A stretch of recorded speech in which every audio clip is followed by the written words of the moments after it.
인천의 한 교회 목사가 한 달 전 신도들에게 설교한 영상이 뒤늦게 화제가 되고 있습니다. 방역당국을 불신하는 내용인데 결국 이곳에서 집단 감염이 발생했습니다. 코로나19 재확산에 지역 상권 매출도 급감하고 있습니다. 폐업 위기에 직면한 부평 지하상가에 다녀왔습니다.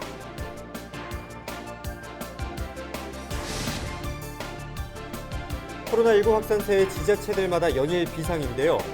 자치단체장을 화상 연결해 우리 지역 코로나19 방역 상황을 직접 물어보겠습니다. 부천시가 1일부터 전세버스 승객의 명부를 작성하고 관리하도록 행정명령을 내렸습니다.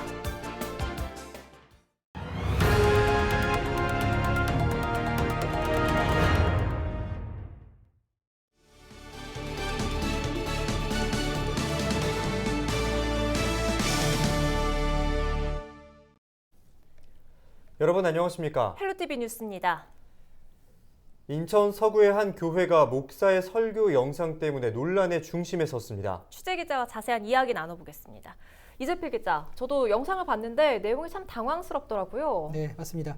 이미 여러 언론 매체에서 보도를 한 바 있습니다. 아마 보신 분들도 많이 계실 텐데요. 인천시 서구의 한 교회인데 교회 홈페이지에 올라온 설교 영상이 인터넷을 타고 퍼지면서 지금 논란이 되고 있는 상황입니다. 네. 지난 7월 29일 올라온 이 교회의 한 목사의 설교 영상인데 선교 활동의 필요성과 믿음을 주제로 한 설교예요. 그런데 설교 말미에 논란의 발언을 하거든요. 내용을 직접 한번 들어보시죠.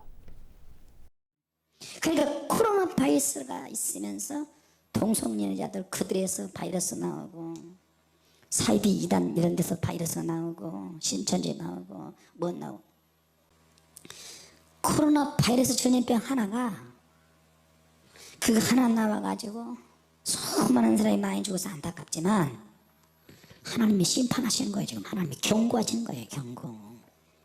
지금 여러분 우리나라 QR 코드 있잖아요. 그거 하면 중국으로 다 정보가 다 넘어간대요. 나 엊그제 들었어요. 백신 그거 개발한 미국에서 백신 개발하는 회사마다 몇백억씩 몇천억씩 막 돈을 막 후원해 주는데 그 백신을 개발하면 백신을 맞은 사람 그 백신 안에 그 사람의 유전자까지 다 조작할 수 있고 그 사람의 정신과 육체까지 다 조종할 수 있다는 것만. 결국에는 뭐예요 이게?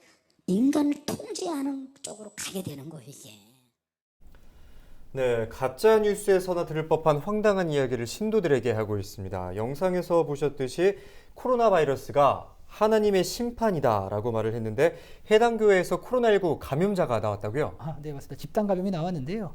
지난 8월 22일 해당 교회에서 첫 확진자가 나왔고요. 9월 1일 오후 5시 현재까지 이곳 교회와 관련해서 인천 지역에서만 모두 38명의 확진자가 나왔습니다. 설교 영상에 나온 목사도 확진 판정을 받았습니다. 저 말을 한 목사가요? 네, 목사도 확진 판정을 받았고요. 확진자가 나오면서 해당 교회는 현재 폐쇄가 된 상황입니다. 그렇군요. 참 황당하고 또 가슴이 답답해지는 이 소식인데 올바른 정보를 바탕으로 정부 정책에 적극 동참하는 모습이 필요하겠습니다. 이재필 기자였습니다.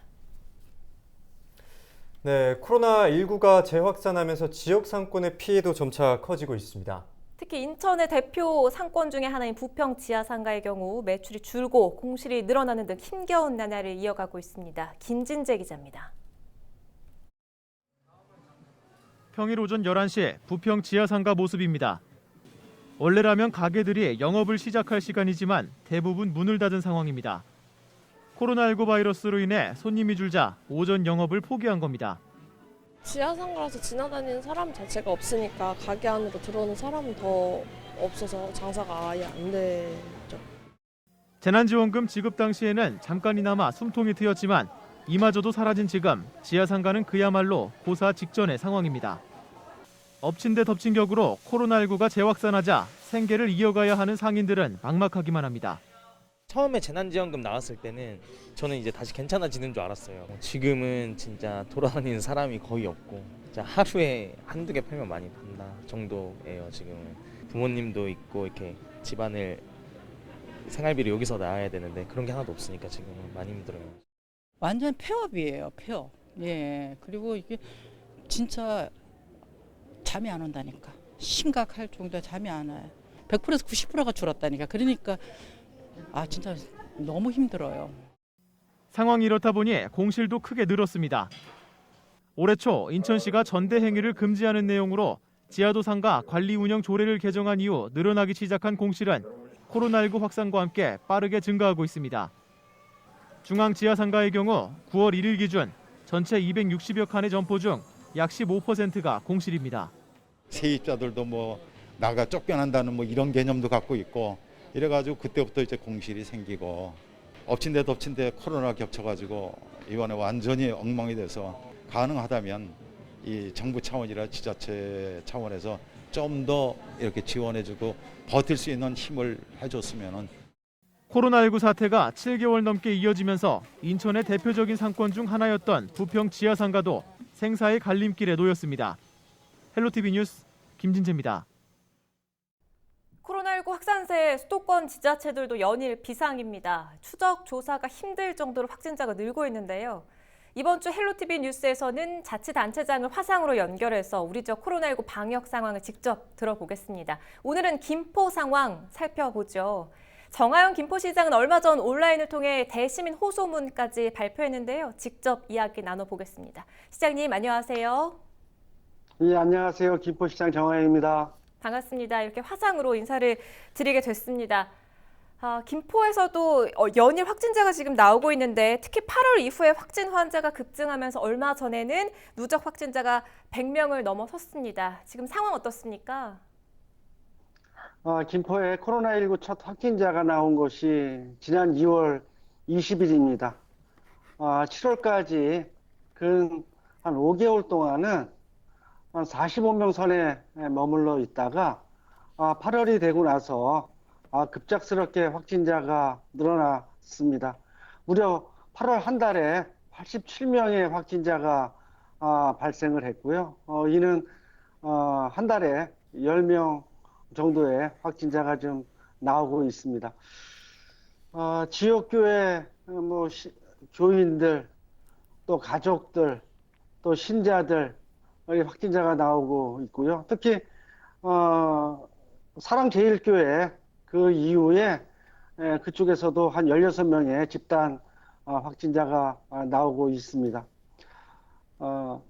김포가 좀 더 심각하게 되는 상황을 저희들이 지켜보고 있는데요. 그거는 깜깜이 확진자가 매일 발표되는 확진자 중에서 상당수를 차지하고 있고요. 특히 김포시 같은 경우에는 직장인들이 대도시 서울, 인천 등에 있다 보니까 그쪽에서 접촉된 환자들이 김포에 계속해서 하루에 평균 3-4명씩 나오고 있는 그런 좀 상황입니다. 네, 급작스럽다라는 표현도 잠깐 써주셨는데 지금 수도권 내 상황이 대부분 이렇다 보니까 정부에서는 수도권의 거리두기 2.5단계 조치를 내렸습니다. 관련해서 곳곳에서는 혼선도 빚어졌는데 김포시 차원에서는 어떻게 대응하고 있는지 소개를 좀 해주시죠. 먼저 그 코로나19로 인해서 우리 소상공인들, 자영업자들 정말 어려움에 처해 있고요. 특히 요즘에 와서는 교회 또 종교인들 여러분들한테도 많은 안타깝고 송구한 말씀을 먼저 드리도록 하겠습니다. 하지만 지금 수도권에서 벌어지고 있는 이러한 상황들이 지금 이 증가세를 누그러뜨리지 못할 경우에 통제 불능의 상황이 될 것이라는 불길한 예감이 있고요. 이런 것들이 지금 코로나 2.5단계에서 3단계로 넘어가는 것을 막아내기 위한 마지막 저희들이 할 수 있는 몸부림이 아닌가 싶습니다. 불가피한 조치라는 것을 국민 여러분들 또 시민들께서 이해해 주셨으면 좋겠고요. 현재 경기국 중심으로 해서 움직이고 있습니다. 한 직원 한 130명이 2인 1조로 해서 PC방, 노래방, 그리고 단란주점 등 고위험 시설 한 600개소를 지금 관리하고 있고요. 또 이에 우리 시청의 직원들 한 340명이 또 2인 1조로 돼서 한 170개 음식점 및 휴게 음식점에 대해서 주 야간 점검하고 있습니다. 적극적인 방역에 대해서 지금 말씀을 해주셨는데요. 코로나19가 이렇게 길어지다 보니까 정말 모두가 힘든 상황입니다. 그런데 특히 우리 방역 현장 직원들의 피로도는 감히 저희가 상상할 수 없는 정도겠죠. 실제 방역 현장 어떻습니까? 솔직히 말해서 말로는 다 표현할 수 없는 상황이다. 얼마 전에 페이스북에 하도 뭐 직원을 포함한 방역 인력들에 대한 안타까움을 제가 전했습니다. 정말 지쳐가는 모습이 역력하다. 이미 쓰러졌어도 골백 번은 쓰러졌는데 이런 것들을 우리가 포기하고 우리마저 망설인다면 이러한 상황들을 해결할 수 없다라고 하는 그러한 공직자로서의 자세를 가지고 이를 악물고 버티고 있다고 말씀드리겠습니다. 정말 악정고투 하고 있고요. 때문에 빨리 코로나19가 종식되어야 하는 또 이유이기도 합니다. 예를 들어서 직원들의 경우는 어떻겠습니까? 뭐 보건 인력들이야 뭐 더할 나위도 없고요. 일반 직원들 같은 경우에도 평일에는 낮에는 뭐 자기 업무 허랴, 또 저녁에는 뭐 식당 점검, 또 주말에는 또 교회 지도 점검 나가야 되는 거고요. 정말 옆에서 안쓰러워서 보지 못할 그런 사계입니다. 사회적 거리 2.5단계 강하게 또 짧게 해서 다시 일상으로 복귀해야 되지 않나 생각하고 있습니다. 뭐 이번 기회에 우리 시민 여러분들 정말로 방역 일선에서 악정고투하고 있는 우리 공직자들 많이 격려해 주셨으면 하는 바람입니다. 네, 지금 이야기해 주신 것처럼 물론 방역에 힘을 써야 하는 상황이 있지만 지금 코로나19 상황이 길어질수록 지역 경제에 대한 고민도 깊어질 수밖에 없겠죠. 시 차원에서 어떤 대책 갖고 계십니까? 일찍이 지난 한 6월경만 하더라도 코로나가 어느 정도 정리될 수 있지 않겠느냐라는 긍정적인 시그널도 저희들이 느꼈습니다. 하지만 근 6개월 동안 진행됐던 코로나 상황이 진정 국면에 들었다 하더라도 경제에 있어서는 아마도 장기적인 그러한 좀 대책들이 수립될 수밖에 없는 것이고요. 해서 2021년도를 준비하기 위한 경제 활력화 TF를 구성을 해서 김포시가 좀 작동하고 있고요. 뭐 최근에 와서는 지역 경제를 활성화하는 것, 또 감염병 예방에 대한 대책, 그리고 행정혁신 이 3개 분야에 대해서 80개 사업들을 좀 체계적으로 준비하고 본 예산에 이런 것들을 중심되게 반영하기 위한 조치들을 지금 하고 있습니다. 네, 우리 모두가 처음 겪는 일이고 또 그런 만큼 모두가 힘을 합쳐내야 되겠죠. 김포시에서도 최선을 다해 주시고요. 오늘 말씀은 여기까지 듣겠습니다. 예, 감사합니다. 말씀 고맙습니다. 정하영 김포시장과 이야기 나눠봤습니다.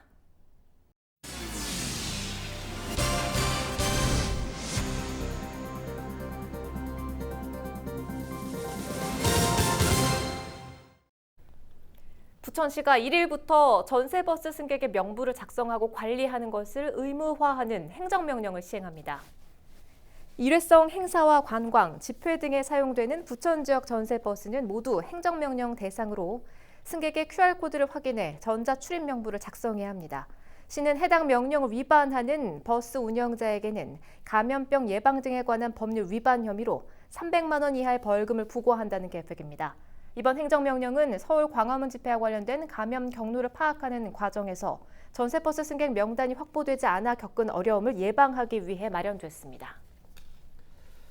인천 지역 기업 100곳 중 46곳이 코로나19의 피해로 고용 조정을 필요로 한다는 조사 결과가 나왔습니다. 인천상공회의소는 인천 지역 기업 231개사를 대상으로 코로나19 고용유지 지원금 활용 실태에 대해 조사했는데요. 조사 대상의 46%가 코로나19로 인해 인원 감축 등 고용 조정이 필요한 상황이라고 응답했습니다.